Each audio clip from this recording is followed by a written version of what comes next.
Hello po everybody! I hope you guys are doing great. And sana po na-enjoy niyo po yung kantang ginawa namin para sa lahat ng Pilipino. And habang nandito po tayong lahat, let me sing this for you in flesh. So,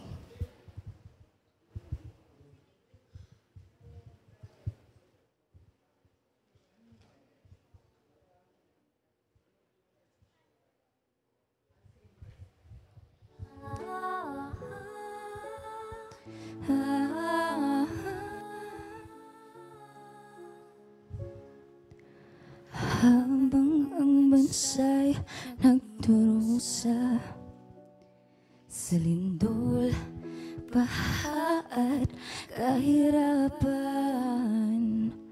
tuloy-tuloy namang nagpapayaman ang mga pinuno't elitista ng bayan. O Diyos ko, hanggang saan, hanggang kailan mo hahayaan na kami pag nagkawan labas tanganin at alisan ng karangalan? O Diyos, wala silang kabusugan, aming mga pinagpaguran, kasama na ang aming kalikasan. Ninanakaw, sinira at pinagsasamantalahan. O Panginoon, halika't pangunahan mo ang kilusan para sa tunay na pagbabago. Bayan mo'y nilapas tanganan, sinadlak sa kahirapan, kinabukasan ng aming mga anak, tinambong pinaglaruan at winasak. O Panginoon kong Ama, kailan ka darating? O Diyos ko, sinasakal kami ng mga masasama, pinapatay kami ng mga kautan. Malapit na kami sa sundulan. O Ama ko, hindi na namin kaya, ibuhos mo na ang iyong galing, parusahan mo na po ang mga kautan. Itapon sa kulungan, kunin ang kanilang yaman, isumpa ang kanilang pamilya na makamit na namin ang hustisya. O Panginoon, halika't pangunahan mo ang kilusan para sa tunay na pagbabago. Bayan mo'y nilapas tanganan, sinadlak sa kahirapan, kinabukasan ng aming mga anak, tinambong pinaglaruan at winasak. O Ama kong Diyos, alam kong malapit ka nang dumating, aming lamang hiling, itayo mo na ang iyong bayang banal sa Pilipinas kong mahal. Pamahalang makadiyos at makamasa, makamtan namin sa nawa.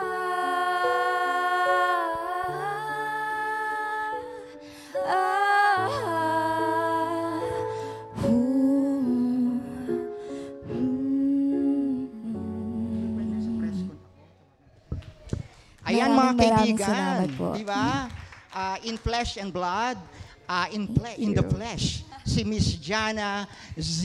Isa Ayan, pong karangalan. ngayon po ay dadako na tayo sa main dish. Hindi yung pagkain muna. Ito yung main dish ng ating press con, ang question and answer. Mga kaibigan, we will request Miss Jana to occupy one of the seats at ang kasama, hi Romel, ang makakasama niya ay walang iba kundi ang the brains behind, O Panginoon, pangunahan mo ang pagbabago. Mga kaibigan, please welcome Mr. Ricky Rivera.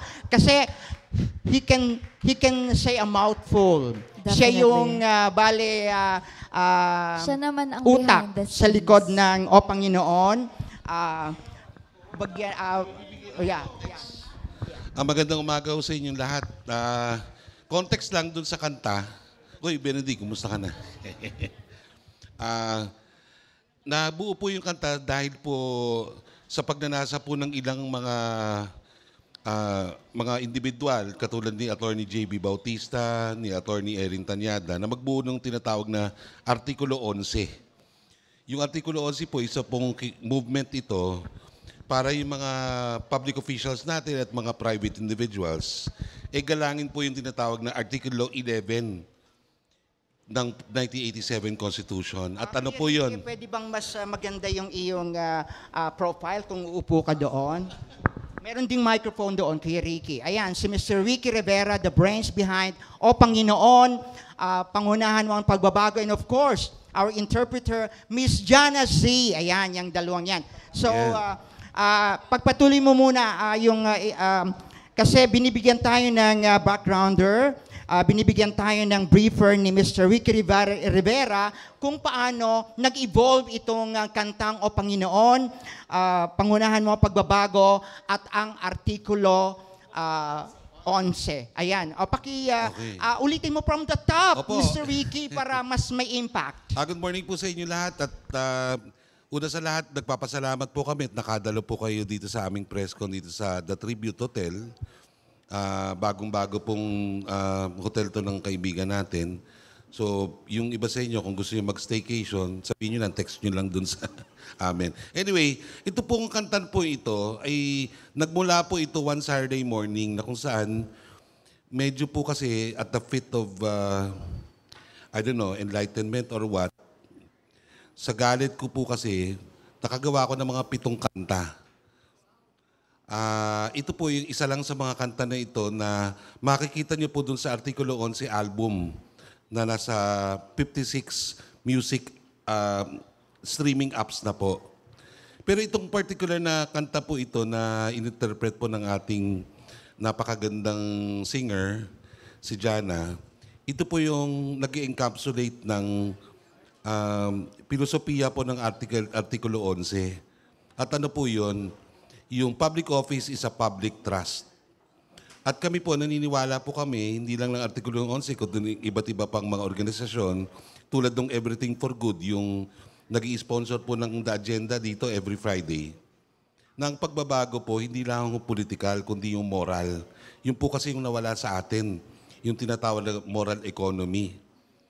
Hindi po ba napapansin, may mga batas po tayo, pero may mga batas tayo na sa paningin po namin ay kulang sa moralidad. So, kami po sa Artikulo 11 at lang Everything for Good, naniniwala kami na kailangan i-rebuild po natin yung tinatawag na moral economy natin bilang bansa. At anong ibig sabihin nun? Ang ibig sabihin nun ay pataasin po natin yung paniniwala natin sa hindi lang sa mga legal na proseso, kundi sa mga ethical na proseso.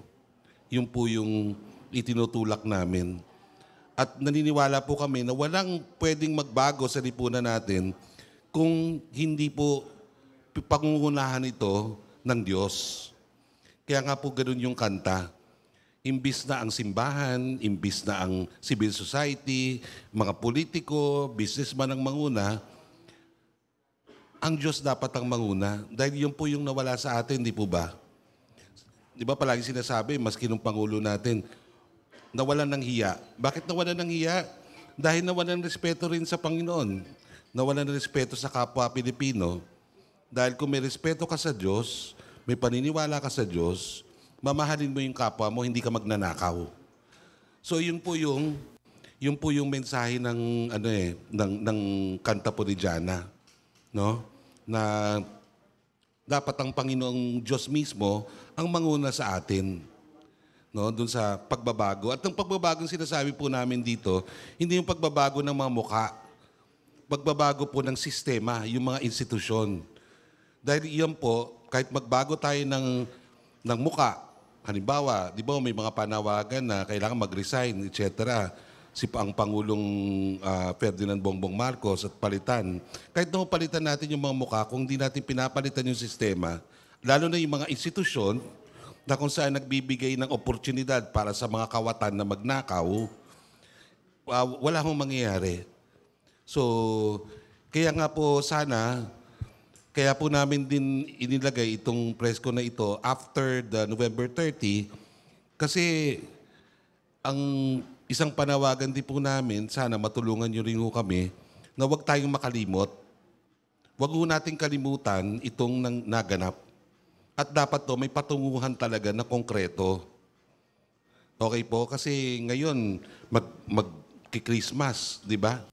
Baka makalimot tayo na, 2 trilyon yung nawala sa mga buwis natin. 2 trilyon yung nanakaw. Baka ho by next year, magkalimutan na. Wala hong maparusahan. So, yan lang po.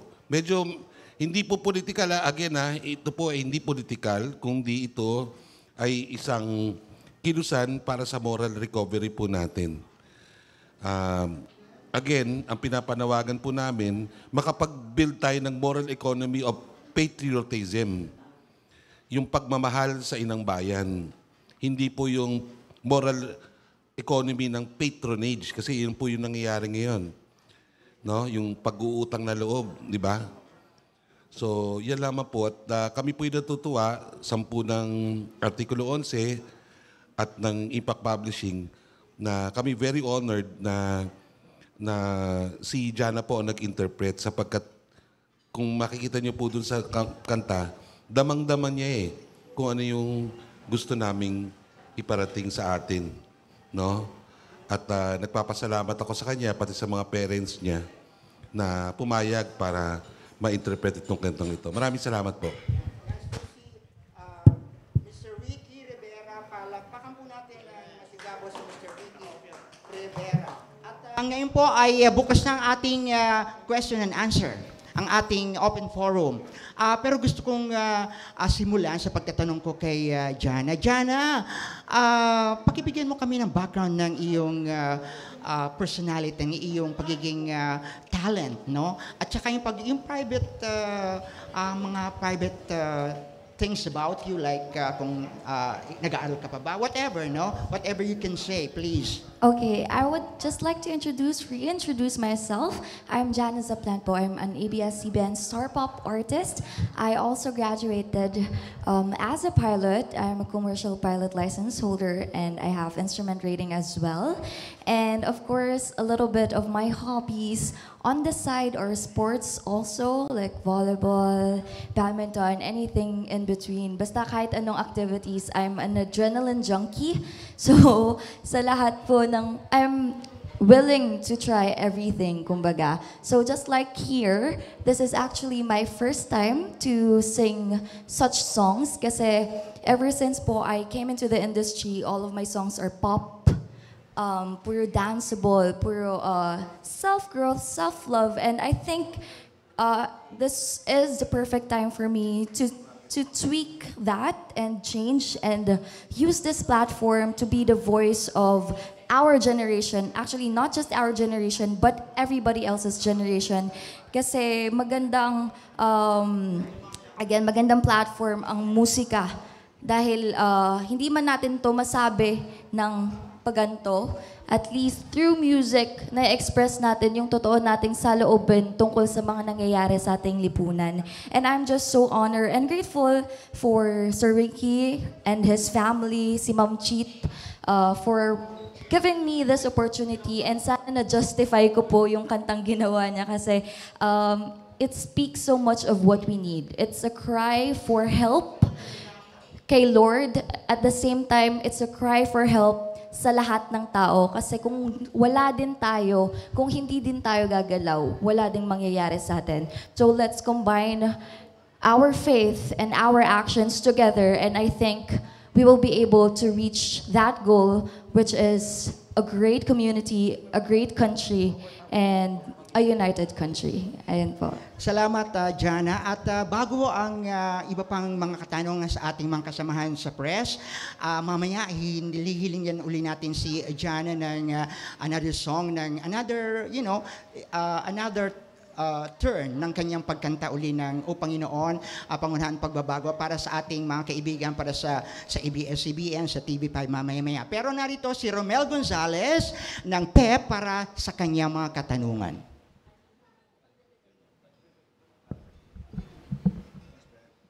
Ayun. Hi, good morning. Jana, my first question is, medyo lilihis muna ako sa ano ha. Kasi nakipanood ko yung music video mo kanina. Napaka-sexy mo.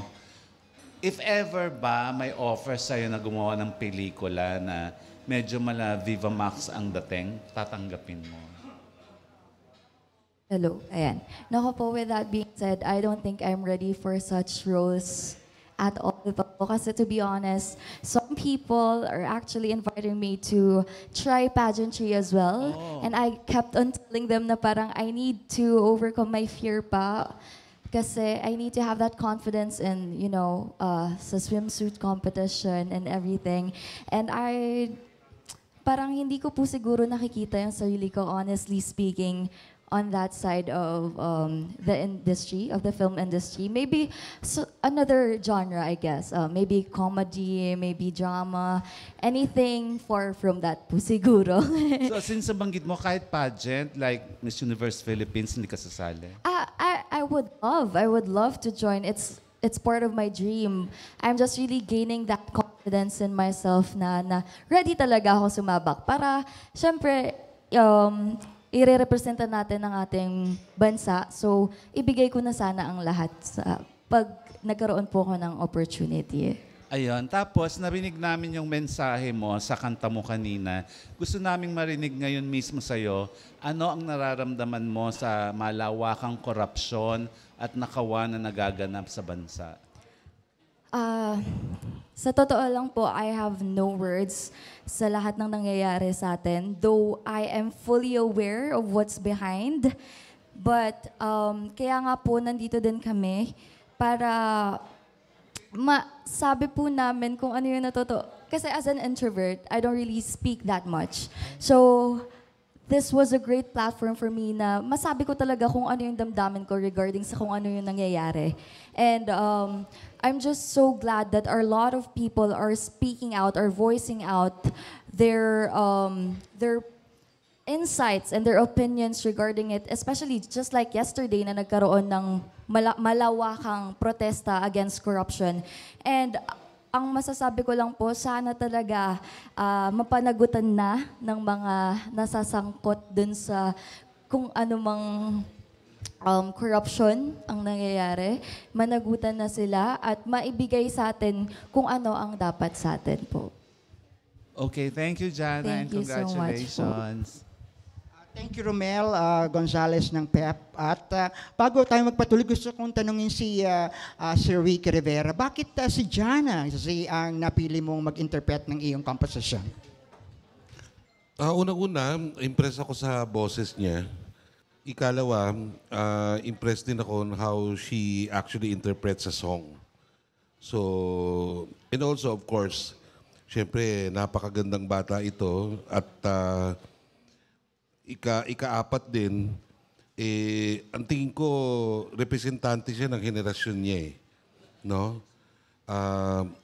Mapag-aral, masipag, no? Piloto, tapos maraming sports, very active. No? So sa tingin ko, kinatawan siya nung kabataan ngayon eh.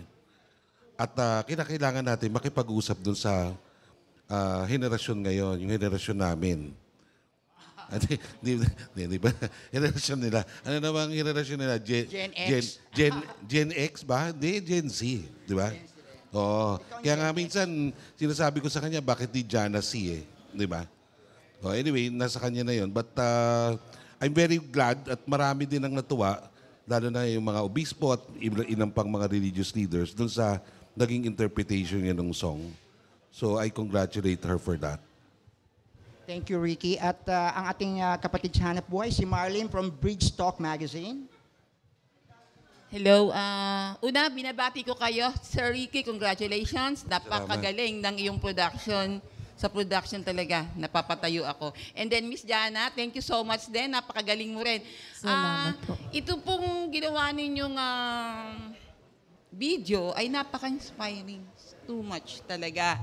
So ito nga, kagaya nga ng sinasabi mo, Sir Ricky, na ito ay para sa ating mga kababayan na nakakalimutan na ang pagbanggit kay Lord at puro political matter na lang ang iniisip. So dito, sa kantang to, hindi lang yung pinaglalaban natin corruption, flood control, and yung resign, and hindi mag-resign, kundi bahagi rin natin sa ating mga kababayan ang talagang paglingon sa ating Panginoong Diyos. So, very inspiring at very knowable. Yung first video, Miss Jana, napakagaling. Actually, ano yung inspiration mo? Bakit nagawa mo yun? Yung ganong kagandang video na talagang powerful talagang yung video mo. Yung first na pinanood namin Yung music video po pala yun, ma'am. oo. Actually, they're all behind that. Sila po talaga yung nag-isip din po kung ano po yung dapat kong gawin. And to tell you guys, yung mga sayaw doon was all improv. Kasi sabi ko, gusto ko na lang damdamin kung ano yung sinasabi nung kanta. So, as in, I just went with the flow of the song. Kung ano man yung mensahe nun, yun na lang yung naging actions ko, yun na lang din yung naging emotions ko during that time. And I would just like to thank again Sir Ricky and his family and Impact Publishing, Artikulo 11, for that great job kasi sila din naman talaga ang behind the scenes for that. Napaka-artistic talaga. Tsaka ikaw yung talent dun sa second video. Ay, first video, no? Ikaw talaga. Sa music video po. Yes po, that was me also. Congratulations sa talent mo. Thank you Galing. po. And then, sa Ricky naman, ano ba ang message mo doon sa mga videos ni Jana? Napakagaling. Congratulations talaga. Oo. Ang message lamang po namin ay iisa, magtiwala ho tayo sa Diyos. Kung tayo po ay, di ba sinabi ni Catrio na Gray kahapon, na medyo parang tahimik. Kasi parang yung tayo daw, parang nawawala na tayo ng hope. No, na may mangyayari pa. Kasi nakita niyo naman, even doon sa Comelec ruling, di ba? Na napaboran pa yung isang senador o samantalang dumabag ng eleksyon nandun. Kung wala hong pag-asa sa tao, may pag-asa sa Diyos. Yun po yung mensahe natin. Magtiwala tayo na ang Diyos mismo ang gagawa ng paraan para mabagong lahat. Isang halimbawa po, no? Hindi po naman natin matutuklasan yung gravity nitong flood control project kung hindi po tayo pinuntahan ng malalang bagyo. Di po ba? So doon po sa bagyo na yon ay hindi po yun naging banta sa atin eh. Yan po ang naging paraan ng Panginoon o ng Diyos para ipamukha sa atin na, mukhang sumosobra na yung ilang mga elite o yung ilang mga namumuno sa atin, mukhang sumusobra na kailangan na mismo nating kumilos. Pero hindi tayo makakilos kung wala po yung Espiritu ng Diyos. So, doon lang po tayo maniwala at manalig na may mangyayari. Sigurado ho yan. May mangyayaring pagbabago.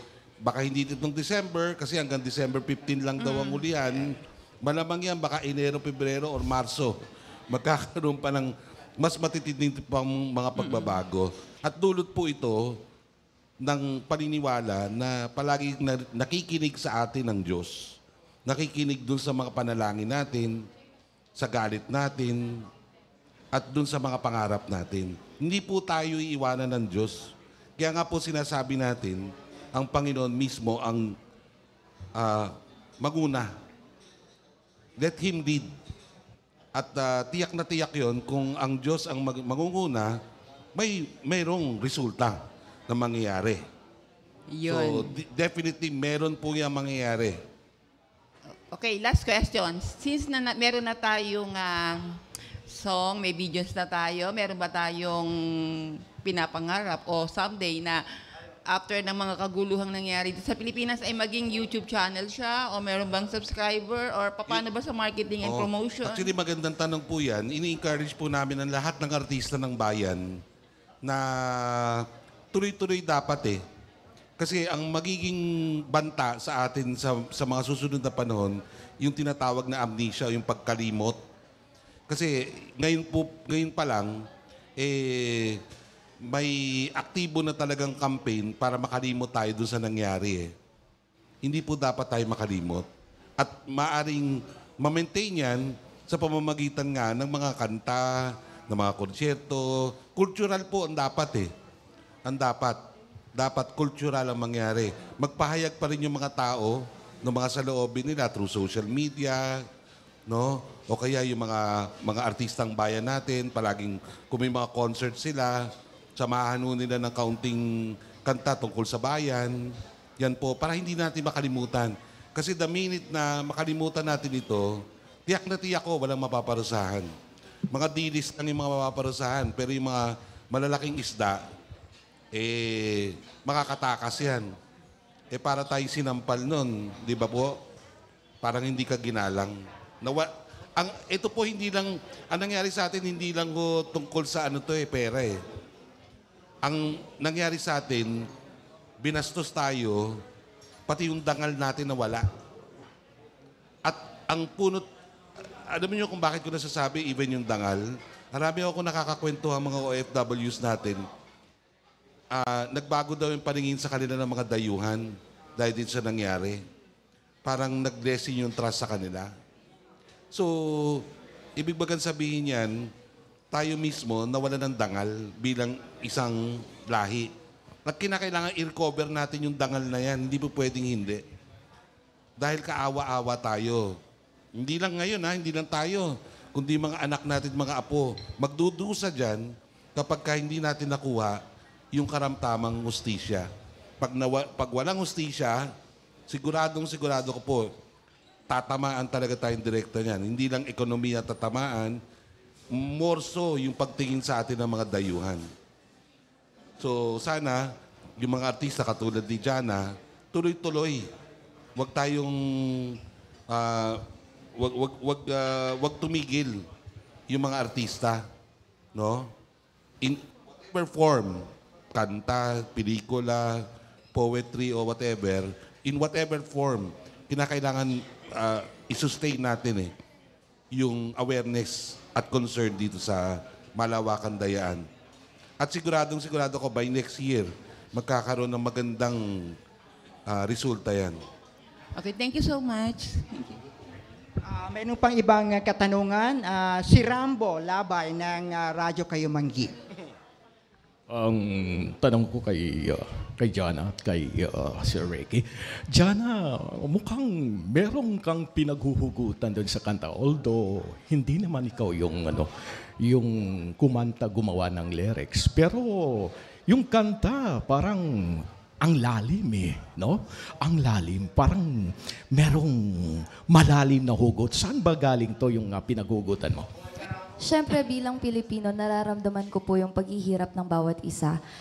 I may say na I'm blessed pa as a citizen of the Philippines kasi kahit papano nakakaraos-raos po kami. Pero kapag nakikita ko po yung napagdadaanan ng lahat-lahat ng tao, sobrang unfair lang po kasi ng buhay dito. And I don't think everybody deserve that kasi lahat nagtatrabaho ng mahusay, lahat nagtatrabaho in a good way, but at the end of the day, nakukuha lang at hindi nabibigay sa karapat-dapat.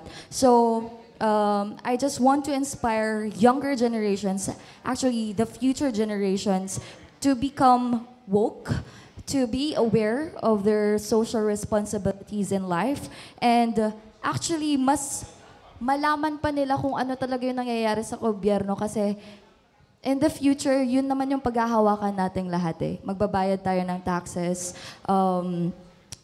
magtatrabaho tayo for them. So, nakakagalit lang po talaga.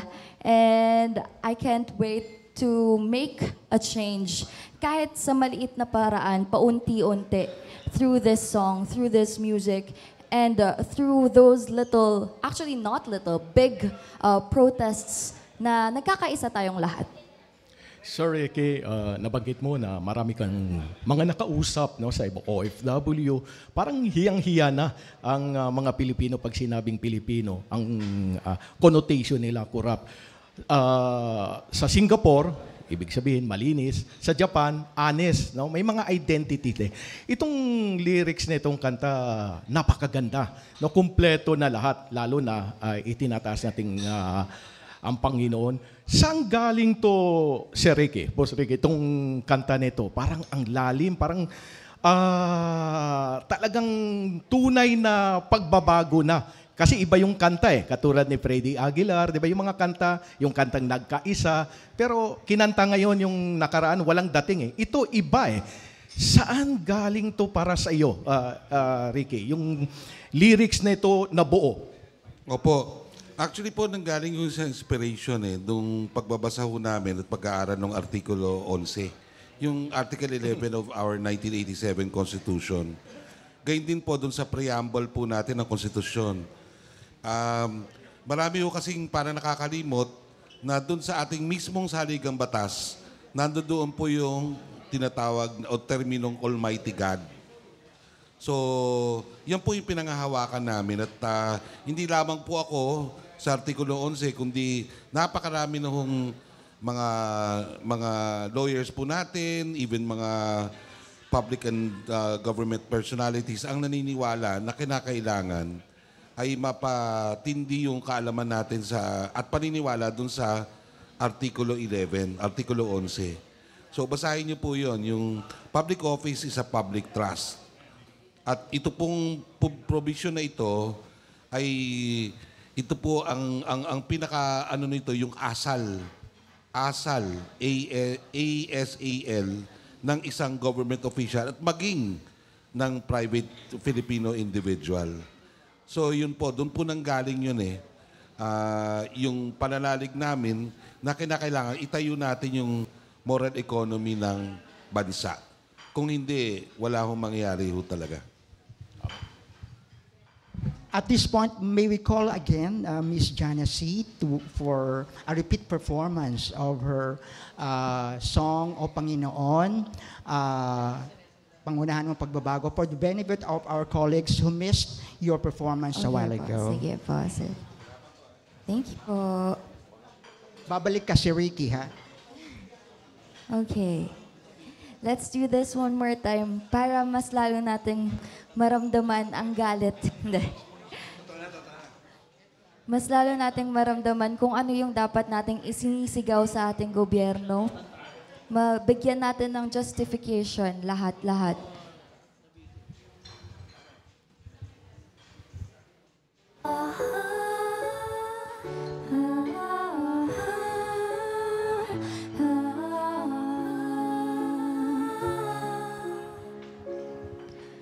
Habang ang bansa'y nagdurusa sa lindol, baha at kahirapan, tuloy-tuloy namang nagpapayaman ang mga pinuno't elitista ng bayan. O Diyos ko, hanggang saan, hanggang kailan mo hahayaan?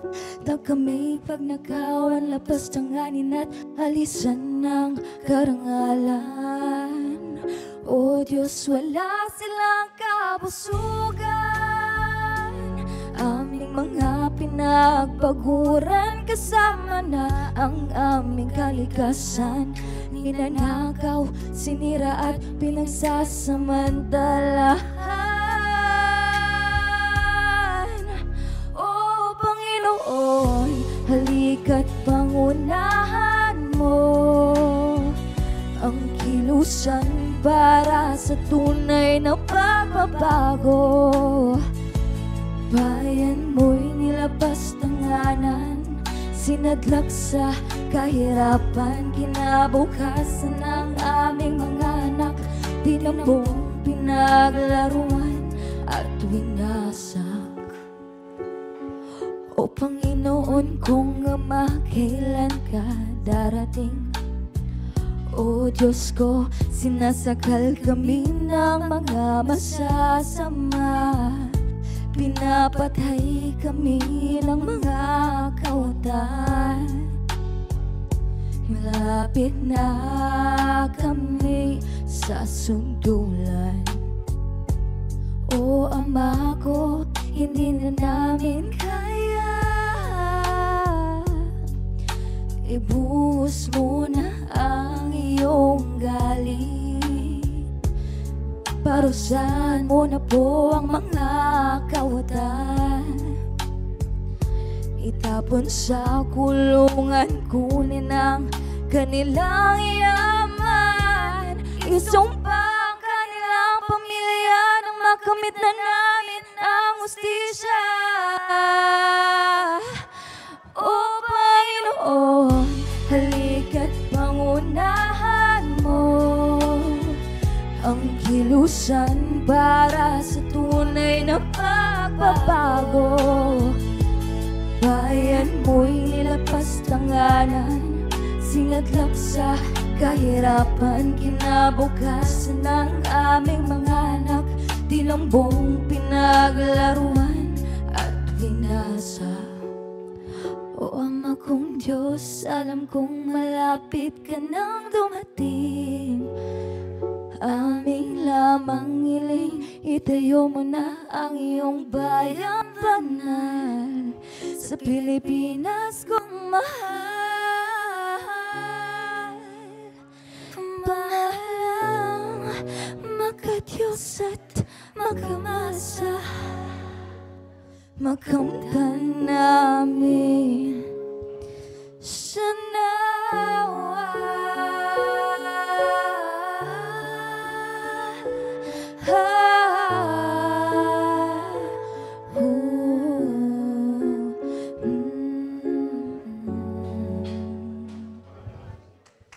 Maraming salamat po. Thank you so much.